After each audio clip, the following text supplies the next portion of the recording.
नमस्कार, हमारे कार्यक्रम खास खबर में आपका बहुत बहुत स्वागत है। मैं हूं आपके साथ दीपिका ओझा। सीएम मनोहर लाल भिवानी के 3 दिवसीय दौरे पर हैं, जहां उन्होंने जनसंवाद कार्यक्रम के तहत लोगों की समस्याओं को सुना। साथ ही उन्होंने समस्याओं को सुनकर उनका निस्तारण भी किया। इस दौरान सीएम ने कई बड़ी घोषणाएं भी की, जिसमें पुलिस विभाग की ओर से नीलाम किए जाने वाले वाहनों की अब ऑनलाइन बोली होगी। इसके अलावा गांव से शहरों की ओर पलायन रोकने के लिए शहरों जैसी सुविधाएं, शिक्षा, स्वास्थ्य, परिवहन सुविधाएं गांव में देने की घोषणा भी की है। इसके साथ ही आने वाले समय में बड़े गांव में कॉलोनियां विकसित की जाएंगी।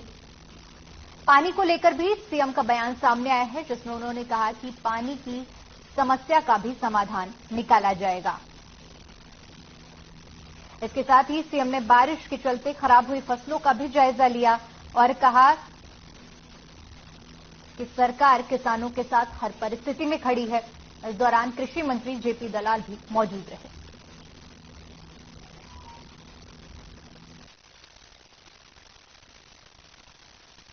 यहाँ भिवानी जिले में है, रास्ते में लगातार खेतों का मुआयना जो हो रहा है, तो किसानों की परेशानियों को समझ में आ रही है। कई जगह पर किसान स्वयं चिंतित है, वो हमको बता भी रहे हैं। हमने भी उसकी सारी व्यवस्थाएं बनाई हैं कि इनको जितना भी नुकसान हुआ उसके हिसाब से एक गिरदावरी स्पेशल करा करके और इनको मुआवजा जो है मई के महीने में सबको मिले। जितना इसमें से बच सकता है उतना बचाने की कोशिश करेंगे अनाज को, और जो नुकसान होगा उसकी भरपाई हम करेंगे। एक बार सभी अप्लाई कराया था ऐसी अनुपूर्ण कॉलोनी को लिए, लगभग 750 कॉलोनी की लिस्ट आई थी, जिसमें इसको 190 कॉलोनी अप्रूव हो गई हैं। शेष पर काम चल रहा है। जैसे ही अप्रूवल उसका यानी पूरा सर्वे पूरा हो जाएगा, उस सर्वे के हिसाब से सभी कॉलोनी अप्रूव कर दी जाएंगी। पानी की कमी हरियाणा में बहुत पहले से है। हम पानी को उसकी मैनेजमेंट को ठीक कर रहे हैं, खास करके जैसे रिचार्जिंग वर्षा के पानी का, वो जमीन में पानी पर्याप्त मिल जाए, लेवल ऊपर उठ जाए, ट्यूबवेल जो लगाया जाए वहां भी जहां पानी गहरा है। सीएम मनोहर लाल भिवानी के 3 दिवसीय दौरे पर हैं, जहां पर जनसंवाद कार्यक्रम के तहत उन्होंने लोगों की समस्याएं भी सुनी। और आज आपको बता दें कि किसान की जो फसलों का नुकसान हुआ है उसकी समाधान निकालने के लिए भी बात कही गई है।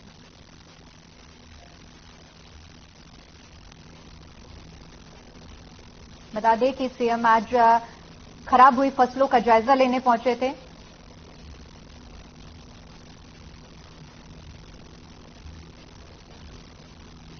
तो इसी मुद्दे पर चर्चा करने के लिए हमारे साथ मेहमानों का खास पैनल जुड़ा हुआ है, जिनसे मैं आपका परिचय करा देती हूं। बीजेपी प्रवक्ता हुकम सिंह भाटी जी हमारे साथ जुड़े हुए हैं।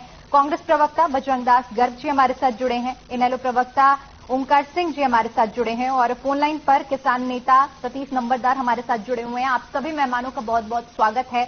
चर्चा की शुरुआत हुकम सिंह भाटी जी आपके साथ करती हूं। जिस तरह से सीएम भिवानी के दौरे पर हैं और उन्होंने फसलों का जो नुकसान हुआ है उसको लेकर भी परिस्थितियों का जायजा लिया है और कहा है कि सरकार किसानों के साथ है, क्या कुछ कहना चाहेंगे इस पर आप?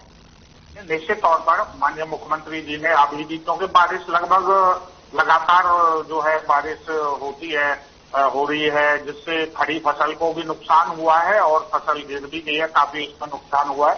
तो जो हमारा सरकार का फसल क्षतिपूर्ति पोर्टल है वो उस पर बाकायदा गिरदावरी के लिए विशेष आदेश दिए गए थे। उस पोर्टल पर अपना ब्यौरा डालना था और उसके अलावा जो सर्वे टीम है वो भी अपना काम कर रही है। निश्चित तौर पर सभी किसानों को जिनकी नुकसान हुआ है गेहूं की फसल में, उन सबकी भरपाई की जाएगी। माननीय मुख्यमंत्री जी ने बड़ा स्पष्ट संदेश किया है। जी बिल्कुल। बजरंग दास जी आपके पास आना चाहूंगे। जिस तरह से फसलों के नुकसान का मुआयना भी किया जा रहा है और किसानों को किसी तरह की नुकसान ना होने की बात भी कही जा रही है, क्या कुछ कहना चाहेंगे इस पर आप? दीपिका जी, बेमौसमी ओलावृष्टि और बरसात के कारण किसान की सरसों और गेहूं मतलब लाखों एकड़ जमीन के अंदर खराब हो चुकी है। और मुख्यमंत्री जी ने 21 मार्च को विधानसभा में घोषणा की थी कि 7 दिन के अंदर अंदर स्पेशल गिरदावरी करके किसानों को मुआवजा दिया जाएगा। जहां तक आप देखिए आज किसान किस प्रकार लूट पिट रहा आपके सामने है। 5450 रुपए सरसों की एमएसपी रेट है, और 20 फरवरी से सरसों मंडियों में आकर किसान बेच रहा है। किसान अपनी सरसों को 4500 से लेकर 5000 रुपए औने पौने दामों में बेच रहा है, जबकि सरकारी एजेंसी सरसों की खरीद नहीं कर रही और सरकार कहती है हम एक एक फसल का दाना खरीदेंगे। मैं दावे के साथ कहता हूं आपके चैनल पर, जहां सरसों की पैदावार का आंकड़ा आप देखेंगे उसके मुकाबले में 10% भी ये सरकार सरसों खरीद नहीं पाएगी। दूसरी बात, जहां मुआवजे की बात है, मैं ये बताना चाहता हूं 2020, 2021, 2022 30 साल की फसल का मुआवजा किसान का नरमा कपास का आज भी बाकी है। लगातार सरसा जिले में, फतेहाबाद जिले में, भिवानी जिले में जहां मुख्यमंत्री जी गए हुए, भिवानी जिले में, हिसार जिले में, जींद जिले में, क्योंकि ये कॉटन की बेल्ट है, वहां किसान लगातार धरना प्रदर्शन कर रहे हैं, मगर 3 साल से मुआवजा नहीं मिला। और सबसे मेन बात आपको बताना चाहता हूं, जो मतलब सबसे दुखदायी बात है, 1 अप्रैल से सरकारी खरीद गेहूं की शुरू हो चुकी है। सरकार की घोषणा के अनुसार 408 मंडियां, यानी मंडियों के साथ ग्रामों में सेंटर बनाए गए हैं।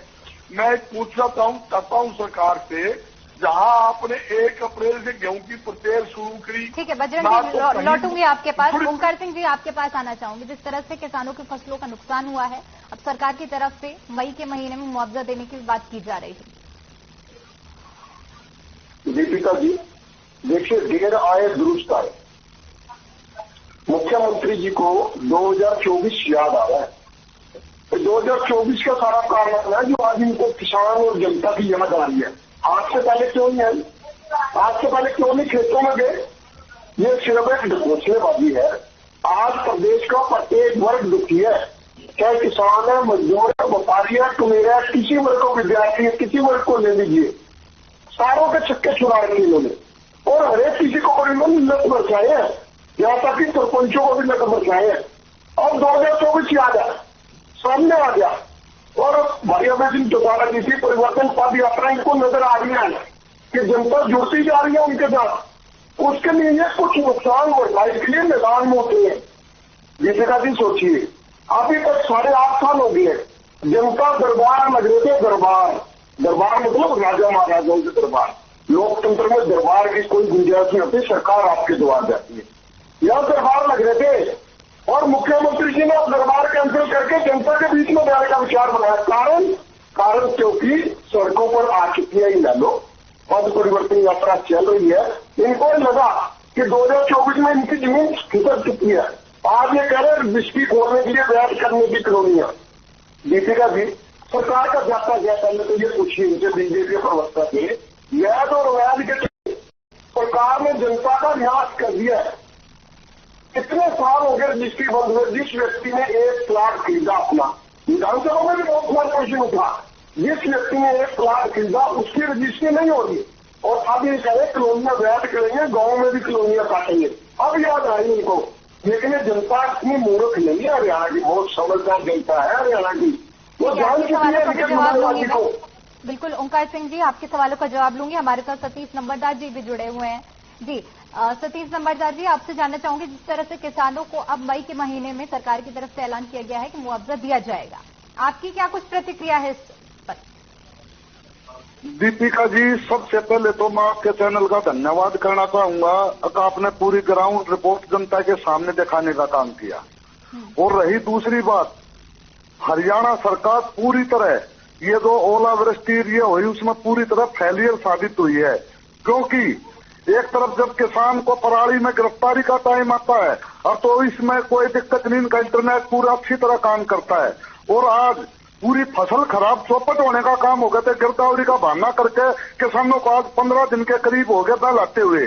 आज माननीय मुख्यमंत्री इसमें जेई में निकले हैं। आपने देखा होगा सारामान रोटी बादरगढ़ में जो झाज्जर जिले में स्थित है उसमें किस तरह किसान आत्महत्या पर मजबूर है। तो मेरे हिसाब से तो आज किसानों के साथ खास में थे। ऊपर से किसान ने अपनी मेहनत से तेल फूक 100 रुपए लीटर का और इस तरह फसल तैयार करने का काम किया। और आज माननीय मुख्यमंत्री किस तरह किसानों के साथ है कि मजाक करने का काम कर रहे हैं। पोर्टल क्योंकि ये हमेशा किसान को और आम जनता को लाइन में खड़े करने का काम करते हैं, जो कि पूरी तरह हरियाणा सरकार विरोध है। जी बिल्कुल। हुकुम सिंह जी, आपने सुना होगा किस तरह से आरोप भी लगाए जा रहे हैं, इस पर आप कुछ कहना चाहेंगे?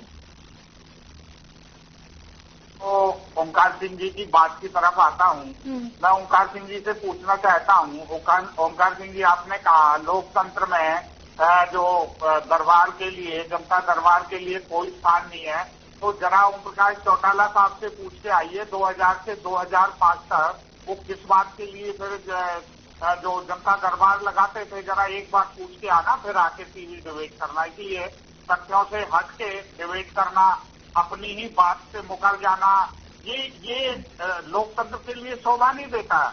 और उन बातों को उछालना जिनका धरातल पर कोई लेना देना नहीं है। बजरंग दास जी अभी बड़ी लंबी चौड़ी बातें कर रहे थे।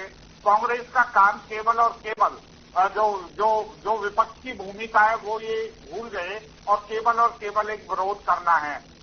हमारे किसान नेता भी बात कर रहे थे। मैं आपको याद दिला दूं, हरियाणा प्रदेश में 2014 के बाद एक भी किसान ने कोई सुसाइड नहीं किया।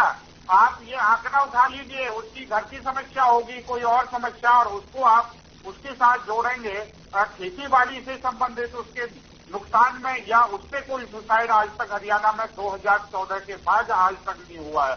दूसरी बात, ये मुआवजा मई में नहीं दिया जा रहा है, ये मुआवजा अप्रैल में दिया जा रहा है। अभी बारिश, एक हफ्ते पहले बारिश हुई है, चाहे सरसों की नुकसान हो, चाहे गेहूं का नुकसान हो, सरकार ने तुरंत कार्रवाई करते हुए क्षतिपूर्ति पोर्टल को खोला है। असलियत में विपक्ष को क्या राग नहीं आता, विपक्ष को ये राग नहीं आता कि जो ये गेहूं, धान और दूसरी चीजें दूसरे प्रदेशों से लाकर ब्लैक मार्केटिंग करते थे, वो रास्ते माननीय मुख्यमंत्री जी ने पोर्टल ला करके बंद कर दिए, इनकी ब्लैक मार्केटिंग को रोक दिया। ये इनको राग नहीं आता। किसान से संबंधित आप एक भी पर्टिकुलर समस्या आप नहीं गिनवा सकते। मैं हैरान हूं कि कैसे किसान नेता हमारे वो केवल विरोध के लिए नेतागिरी करना कोई अच्छी बात नहीं है। आप पर्टिकुलर बताइए, एक भी पिछली कोई पेमेंट बाकी हो, ब्याज समेत पेमेंट दी, अगर किसी की डिले हुई है, समय पर पेमेंट और सीधे खाते में। कांग्रेस के समय राजीव गांधी ने माना 1 रुपए में से 10 पैसे ही नीचे पहुंचते हैं। आज डायरेक्ट बेनिफिट के जरिए, डायरेक्ट ट्रांसफर बेनिफिट के जरिए सीधी पेमेंट किसान के खाते में जा रही है। इन जो दलालों है, दलालों को बिल्कुल अलग थलग कर दिया है। ये लड़ाई दलाल वर्सेज सरकार है। इसलिए ये कहना मुआवजा नहीं मिलेगा, मुआवजा नहीं मिला है, एक भी केस बताइए। कांग्रेस का समय 1-2 रुपए के जो चेक किसान को दिए, वो कैसा बद्दा मजाक था। बजरंग दास जी इस बात को जानते हैं। केवल और केवल घोषणाओं का काम कांग्रेस सरकार करती थी, और आज जो है जो धरातल पर हो रहा है, किसान बजरंग दास जी आप कुछ कहना चाह रहे हैं? तुरंत अपने सीधे खाते में पैसा जा रहा है आपके पास। बजरंग दास जी आप कुछ कहना चाह रहे हैं?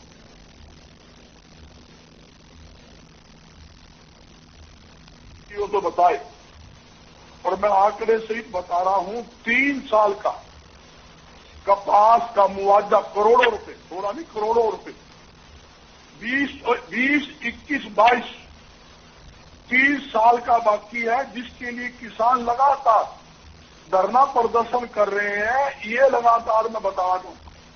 दूसरी बात नहीं होगा, और यार झूठ बोलना ये तो पाप भी है। ऐसा पाप मत करिए, उसकी सजा तो कांग्रेस भुगत भी है जो हाशिए पर पहुंची। और फिर 2024 हुकम सिंह जी मेरी बात सुन लीजिए। मेरी बात गलत हो तो मैं एफिडेविट देने तैयार हूं। जहां आप हर खबर पर बैठे हैं, हर खबर प्रमुख चैनल है, ये अभी सरसा भेज के देख, रिपोर्टर से पूछे, फोन करके हिसाब पता कर ले, फतेहाबाद पता कर ले, जीत पता। मैं ये कल जो मैं खुद धरने के ऊपर एक बार नहीं कई बार जाकर आया हूं।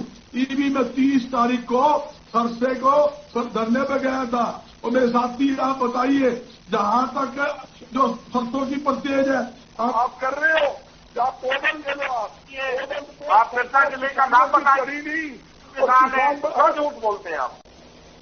क्या झूठ, इसमें झूठ क्या है? करोड़ों रुपए। अरे बिल्कुल झूठ है। आप किसान का नाम बताइए, कौन किसान है आप बताइए ना, उसका नाम है ये शमशेर नंबरदार लाडवा का, उसकी जमीन तक चेक कर लो, मैं आपको नाम दे रहा हूँ। और आप कहो कि मैं एक की नहीं, सैकड़ों बालसमंद में धरना, आदमपुर में धरना, हिसार में धरना, कहा मेरे साथ 3 धरे लगते हो। मैं एक बात पूछना चाहता हूँ, आपने गेहूं की परचेज शुरू कर दी, 1 अप्रैल से शुरू कर दी, 708 मंडियां बना दी। आप बताइए कहीं बार दाना आता गया मंडियों में? कहीं मूलभूत सुविधा है? सफाई व्यवस्था है नहीं, पानी व्यवस्था है नहीं, रख रखाव की व्यवस्था है नहीं, लकड़ी की क्रेट की व्यवस्था है नहीं। आप सुनिए नई बात, जहाँ किसान भवन है, किसान भवन के अंदर ना कोई ठहरने की व्यवस्था है, ना चाय पानी की व्यवस्था है। हिसार किसान भवन के ऊपर जेड ने अपना ऑफिस बना रखा है, वहां तो वहां खाट तक भी नहीं है। बात कहाँ करते हो, कहाँ खड़े हो? ये सरकार पूरी तरह से किसान, आड़ती, मजदूर तीनों के साथ भेदभाव कर रही है। तो आप कहते हो एक किसान नहीं बड़ा, आपके राज के अंदर 750 किसान शहीद हो गए। वो कौन थे? किसान नहीं थे। आप उनको आतंकवादी कहते हो। चलिए ठीक है। खाली हुकम सिंह जी, कॉलोनियों को लेकर भी एक बयान सामने आया है कि कॉलोनी और गांव को विकसित किया जाएगा ताकि पलायन ना हो। इसको लेकर किस तरह से रणनीति तैयार की जा रही है? बिल्कुल गीता जी, देखिए मैं पहले तो 2 सेकंड में इनके जवाब दे देता हूं। हम ये किसान को लेकर के किसान जो किसान भवन बने हुए हैं उन पर स्प्लिट हो गए हैं। किसान इनसे मैं पूछ रहा हूं, तुमने चाय पानी पिलाया क्या किसान को? हमने बैठने की व्यवस्था तो दिया कम से कम उनको। आपने तो उस किसान भवन को एक कच्चा नाम कर दिया, किराए पर यूज करते थे उनको। सुन लो और सुन लो जरा गीता जी, एक एक करके बात रखिए, सबको बोलने का मौका दीजिए। आपने जो कॉलोनी की बात जो कही है, माननीय मुख्यमंत्री जी ने अभी भी उन्होंने बयान दिया है। हरियाणा प्रदेश में हजारों कॉलोनियों, लगभग 1900 कॉलोनियां का ये जो है अवैध कॉलोनियों का मामला था, और जो लगभग 95% तक बच चुकी थी, वो लगभग 1300-1400 का आंकड़ा रहा है। उन कॉलोनियों को एक ही झटके में माननीय मुख्यमंत्री जी ने उनको अप्रूव किया। मेरे फरीदाबाद की कम से कम 50 से ज्यादा कॉलोनी है, जिनको एक ही उसमें जो है अप्रूव किया। और मैं भी उनमें से एक सौभाग्यशाली हूँ कि मेरी तिरखा कॉलोनी को सबसे लिस्ट में सबसे पहले नंबर पर थी तिरखा कॉलोनी। ये माननीय मुख्यमंत्री जी ने किया, और अभी उन्होंने घोषणा की 190 कॉलोनियों को अभी अप्रूव किया है। बाकी का सर्वे का काम हरियाणा प्रदेश में जारी है। और दूसरी बात, केवल कॉलोनियों को अप्रूव करना नहीं, जो कांग्रेस के लोग जो जमीनों की जो खरीद फरोख्त करते थे, जमीनें काट करके बेचारे गरीब लोगों को यूं ही ऐसे औने पौने जो है उनसे वसूली करके और उनको जो है बेचकर भाग जाते थे, उनमें भी सुविधा देने का काम हमारी भारतीय जनता पार्टी ने पिछले 5 साल में और आपके पास आना चाहूंगी, जिस तरह से सालों में किया है। गांव का भी शहरीकरण किया जा रहा है, विकास किया जा रहा है ताकि गांव से लोग पलायन ना करें। जी देखिए, कैसा भूतो ना भविष्य थी। मैं कह रहा हूँ पहले कभी नहीं हुआ और आगे भी कभी नहीं होने। कांग्रेस 70 साल सत्ता में रही, इन्होंने क्यों नहीं लाल डोरे को बढ़ाया? और लाल डोरे को ही नहीं बढ़ाया, लाल डोरे के अंदर रहने वाले लोग गांवों में भी उनको रजिस्ट्रियां करके दे दी। जो डिस्प्यूट जो सैकड़ों सालों से डिस्प्यूट चले आ रहे थे, वो उनके ऑनरशिप के वो डिस्प्यूट खत्म हो गए। ये सरकार ने किया है। आज लोग इसीलिए तो वाही करते हैं। 2024 फिर भारतीय जनता पार्टी का है, निश्चित तौर पर हम कह रहे हैं, जनता कह रही है, जनता का विश्वास कह रहा है। ठीक है, ये इन लोगों के पास मुद्दे नहीं है। लौटूंगी ओंकार सिंह जी। कुछ नहीं, आपकी आवाज मुझ तक नहीं पहुंच पा रही है। नहीं, एक एक करके बात रखिए, सबको बात रखने का मौका दीजिए। हमारे संविधान के अनुच्छेद 300A में किसी भी जगह पर बाद में संपत्ति खरीदने और बेचने का कानूनी अधिकार है। उस कानूनी अधिकार को क्यों गिरवी करती है? आप रजिस्टर खोल के कोई आसान नहीं कर रहे हो। आज 8.5 साल हो गया आपको। अब आपको जनता की याद आई है, अब किसान की याद आई है, अब अधिकारियों को बोला कि आप दरबार लगाओ। अभी भी दरबार लगा रहे हो। सरकार आपके द्वार नहीं जाती आपकी। और बेसिक अंतर समझ लीजिए, दरबार में क्या होता है? दरबार में राजा महाराजा होता है, बनता ऐसे हाथ जोड़ के आता मेरा काम कर दो।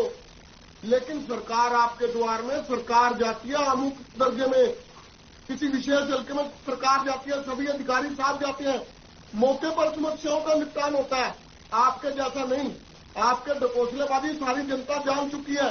और देखिए, आपने परिवार पहचान पत्र बनाया, एक नया काम इजाद दे दिया, 10 लाख लोगों के पीले कार्ड काट दिए, 5 लाख लोगों की पेंशन काट दी, प्रॉपर्टी आईडी बढ़ाई, 42,71,000 प्रॉपर्टी आईडी, और अधिकतर गलत। ज्यादातर लोग सड़कों पे है, ज्यादातर लोग नगर निकाय विभाग में धक्के खा रहे हैं। आपको जनता दिखाएगी, आप रुकिए, थोड़ा सा रुकिए, 2024 सामने है, बताएगी आपको जनता। ये 2024 का ही डर है जो आज आपको नजर आ रहा है। आज मुख्यमंत्री को सतीश नंबरदार जी, आपके पास आना चाहूंगी। जिस तरह से सरकार की तरफ से कोशिशें की जा रही हैं लगातार की कॉलोनियों का भी विकास किया जा रहा है, गांव का मुख्य तौर पर विकास किया जा रहा है ताकि पलायन ना हो, किसान किस तरह से देखते हैं इसको? किसान तो हमेशा ये ही चाहता है किसान का बेटा गांव में रहे हमेशा।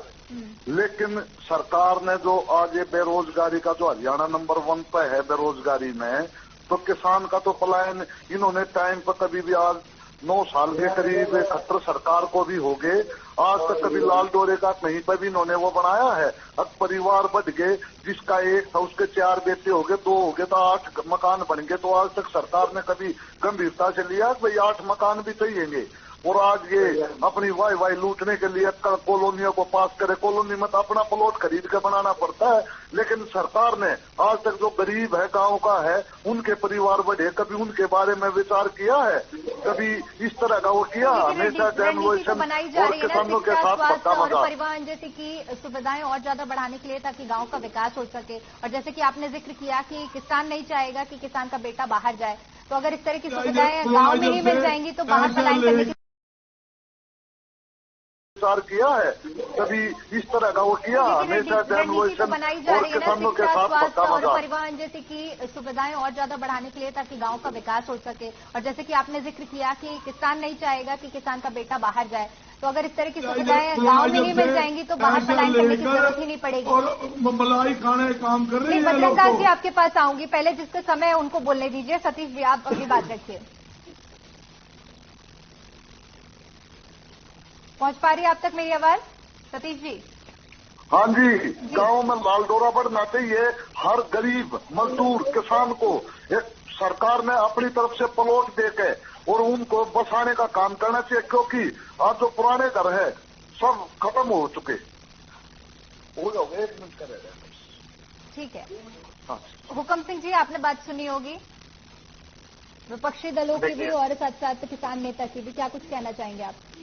देखिए, विपक्ष के पास तो मुद्दे नहीं है, मुद्दे ढूंढ रहे हैं, मुद्दे उनको मिल नहीं रहे हैं, उन बातों को उठाते हैं जिनका कोई औचित्य नहीं है। अब मेरे साथी किसान नेता बोल रहे थे, शायद वो उनको या तो पता नहीं है, तो वो कहीं शहर में रहते हैं, गांव उनका आना जाना नहीं है, उनको शायद इस बात का आभास नहीं है कि गांवों में लाल डोरे को निर्धारित भी किया है, लाल डोरे को बढ़ाया भी गया है। और जो वो मकान और प्लॉट की बात कर रहे थे, दीनदयाल उपाध्याय जो मकानों का एक बहुत बड़ी स्कीम सरकार लेकर के आई है, जो एक आम आदमी के लिए उसके लिए छत मुहैया कराए। और ये कराने का बहुत बड़ा एक अभियान जो है सरकार ने छेड़ा है, चाहे गांव हो चाहे शहर हो, वो उसके लिए एक बड़ा अभियान है। हर आदमी के पास बजरंग दास जी, क्या कहना चाहेंगे? 10 सेकंड में अपनी पूरी बात रखिए।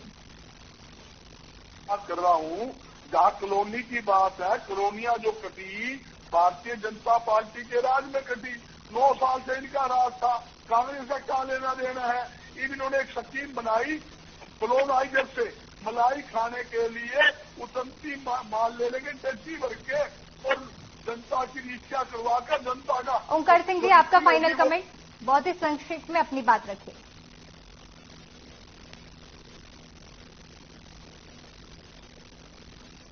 मंत्रियों को संस्कृति में अम्बाला कराने वाला हूँ, यहाँ भी अवैध कॉलोनियां कट रही हैं, गृह मंत्री यहीं के रहने वाले हैं, लेकिन जितने लोग काट रहे हैं वो बीजेपी के लोग हैं। ये वैध और अवैध का चक्कर खत्म करे, क्यों जनता को इसमें इन्होंने उलझा रखा है? जमीन सरकार की नहीं है, जमीन व्यक्ति की है और व्यक्ति खरीद रहा है। हमारे संविधान के आर्टिकल 300A में हमारा अधिकार है, हमारे को ये अधिकार वापस किया जाए, सब प्रकार की रजिस्ट्री खोली जाए। ये भाटी साहब को आप सरकार के लोग कोई जनता पे एहसान नहीं कर दे। आपको चुना इसलिए था, आप अपनी नैतिक कर्तव्य को भूल चुके हो, आपको इसीलिए चुना था। जनता को समय का अभाव है, इसलिए मुझे चर्चा को यही खत्म करना पड़ेगा। आप सभी मेहमानों का बहुत बहुत शुक्रिया हमारे साथ जुड़ने के लिए और अपना कीमती समय हम सबको देने के लिए। तो जिस तरह से किसानों का बीते दिनों हुई बारिश और ओलावृष्टि की वजह से नुकसान हुआ है, ऐसे में लगातार सीएम भी दौरे पर हैं और फसलों का मुआयना किया गया है। जो बर्बाद हुई हैं फसलें, उसको लेकर मुआवजे की भी बात कही गई है और कई तरह की सौगात भी सीएम की तरफ से दी गई है, क्योंकि जनसंवाद कार्यक्रम रखा गया है और चाहे बात किसी भी मुआवजे की हो या विशेष तरह की जो सौगात दी जा रही है, इससे जनता कहीं ना कहीं खुश भी नजर आ रही है। फिलहाल के लिए इतना ही। तमाम खबरों के लिए बने रहिए हमारे साथ। नमस्कार।